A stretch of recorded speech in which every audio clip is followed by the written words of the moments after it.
selamat datang kembali. Hari ini kita akan berbicara tentang utilitarianisme. Utilitarianisme itu ada dua teoris besar, Jeremy Bentham dan John Stuart Mill. Kita bicara tentang Jeremy Bentham dulu. Jeremy Bentham itu hidup antara tahun 1748 sampai 1832. Sementara John Stuart Mill itu hidup di antara tahun 1806 sampai 1873. Jadi Stuart Mill ini jelas mengembangkan pemikirannya Bentham. Prinsip utama dari utilitarianism adalah bertindaklah sedemikian rupa sehingga memaksimalkan total kesejahteraan bagi semua pihak yang terdampak. Gitu. Utilitarianisme itu adalah bagian dari teori etika yang kita kenal sebagai konsekuensialisme. Moralitas bergantung pada hasil tindakan. Menurut Bentham itu berdasar pada konsep manfaat. Prinsip yang menyarankan keputusan yang memaksimalkan kebahagiaan dan meminimalkan penderitaan. Agak berbeda dengan Mills. Mills itu mengatakan bahwa kesenangan yang secara kualitatif lebih tinggi itu lebih penting.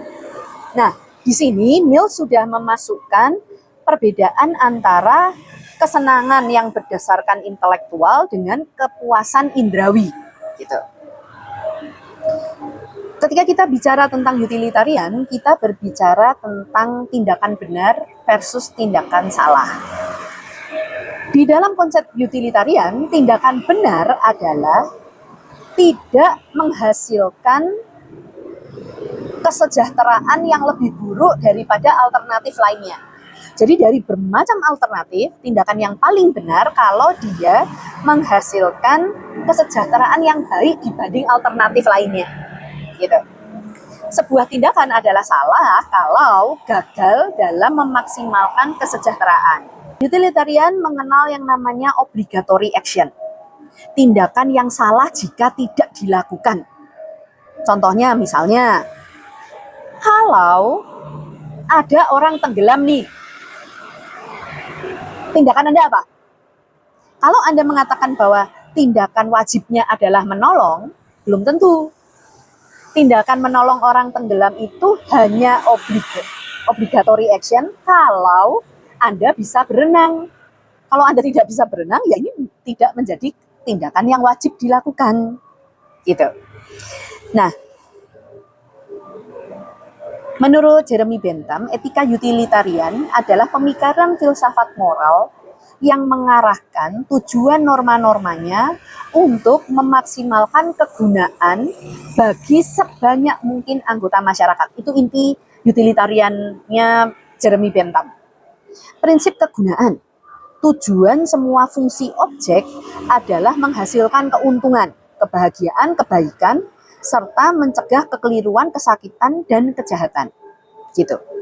Menilai tepat atau tidak tepatnya sebuah tindakan adalah memperhitungkan akibat atau konsekuensi yang didasarkan pada asas kegunaan. Asas kegunaan itu diukur dari akibat yang dihasilkan. Untuk mengukur sebuah tindakan benar atau tidak, yang diperhitungkan adalah kepentingan. Kepentingan seseorang harus dikaitkan dengan kebahagiaan sebanyak mungkin anggota masyarakat.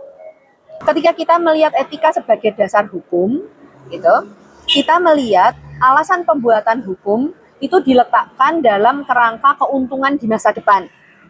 Kembali lagi, prinsip Bentham adalah manfaat sebesar-besarnya bagi sebanyak mungkin anggota masyarakat. Makanya kesenangan gitu atau rasa sakit untuk mengukur tadi benar tidaknya sebuah tindakan didasarkan pada 7 faktor. Faktor pertama adalah intensitas, gitu, tingkatannya. Kemudian durasinya. Kalau Anda harus sakit sedikit tetapi menanti menjadi sebuah kebahagiaan, artinya manfaatnya lebih besar. Kemudian kepastian. Pilihan tindakan yang diambil itu harus memastikan bahwa akan mempersedikit kesakitan dan memperbesar kebahagiaan. Kita juga berbicara tentang cepat lambatnya. Apakah mana yang lebih cepat nih? Tercapainya sebuah tujuan itu mana yang lebih cepat?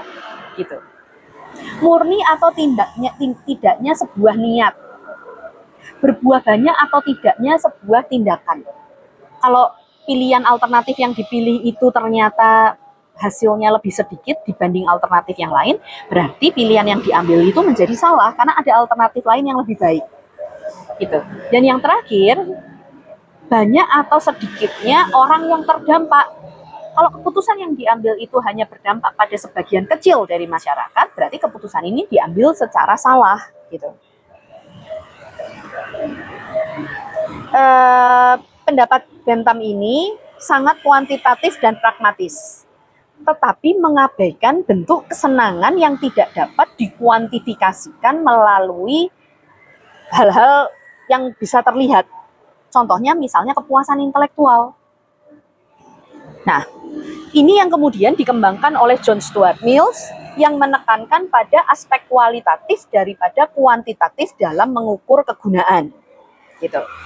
Argumennya adalah kebahagiaan itu tidak hanya tiadanya rasa sakit, karena ada pencapaian kebahagiaan yang lebih tinggi yang harus dibayar dengan penderitaan dan pengorbanan. Ya kayak tadi, Anda datang kuliah, itu kan capek ya, gitu, mengikuti kuliah gitu ya. Karena Anda harus bangun pagi, harus mendengarkan gitu. Tetapi ketika Anda kuliah, kemudian Anda mendapat pengetahuan, Anda bisa menjadi manusia yang lebih baik. Ketika moralitas Anda baik, Anda bisa mendapatkan pekerjaan yang baik. Nah, ini kan sesuatu yang layak untuk dibayar dengan penderitaan dalam jangka waktu tertentu, gitu. Kemudian kebahagiaan menurut Mills, kebahagiaan tidak hanya didasarkan pada pertimbangan keuntung rugian dalam jangka pendek, melainkan dalam konsekuensi dalam jangka panjang, gitu. Nah, ini yang kemudian sangat membedakan antara apa yang dikatakan Mills dengan apa yang dikatakan Bentham. Nah, ada tahap-tahap dalam pertimbangan utilitarian, gitu. Yang pertama adalah masalah kegunaan tindakan, itu selalu dikaitkan dengan bobot, selera, dan dampak terhadap individu, gitu. Masalahnya adalah muncul pertanyaan, siapa nih yang diperhitungkan dalam pertimbangan? Apakah semua orang memiliki bobot yang sama? Apakah generasi yang belum ada, gitu, generasi di masa depan, itu ikut diperhitungkan atau tidak? Karena bisa jadi, karena mempertimbangkan masa depan, orang-orang yang sekarang itu harus menderita dulu, gitu. Kemudian bagaimana menghadapi selera yang berbeda? Bagaimana kalau konsekuensi itu diterima secara berbeda karena seleranya berbeda? Kemudian bagaimana kalau kita menghadapi orang-orang yang tidak pernah puas, selalu ada tuntutan baru? Bagaimana kita menghadapi itu? Kemudian bagaimana menghadapi keberagaman probabilitas? Kemungkinan itu sangat banyak. Bagaimana kita bisa merumuskan atau meramalkan rangkaian akibat? Ya kecuali kalau Anda cenayang gitu ya, ini urusannya berbeda. Tetapi dalam mengambil keputusan, bagaimana Anda bisa memperhitungkan resiko-resiko yang terjadi di masa depan? Sejauh mana Anda bisa memperhitungkan resiko itu? Gitu. Nah, kemudian teoris-teoris di pendekatan etika utilitarian ini, Mills ini membuat 4 tahap untuk mempertimbangkan. Pertama, yang dilakukan adalah memaparkan semua alternatif tindakan yang relevan. Gitu. Hanya yang relevan loh ya.